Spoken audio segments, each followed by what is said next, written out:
Mga kapuso, Victory Day in Panay, Guimaras and Romblon gin celebrar subong nga adlaw. Nagtaliwan nga World War II veterans gin dumdum. Si Julius Bilacaol nakatuto.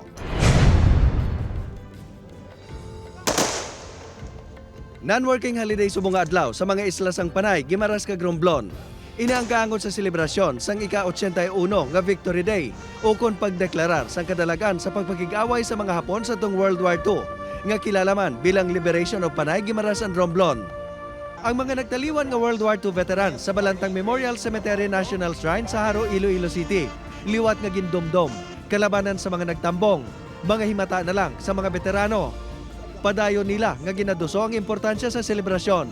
It's very, very important, especially for our young generations. And the VFP has died. You are also requested to join in the photo opportunity. During the war. And it's our parents who defended our country. March 18, 1945, sang nagdungka sa hunasan sang Parara Beach sa Tigbawan, Iloilo, ang mga soldado nga Amerikano kag mga Pilipino.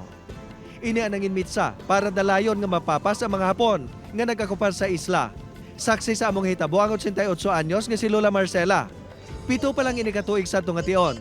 Pagdungka nandan, nakita kid nga langga siriga ang mga suga sa lawod. Dako kuno nga bagay ang pagkahilway sa isla sa kamot sa mga Hapon nga nagtugas ang tuman nga halit kag tuman nga kahadlok sa mga pumuluyo sadto.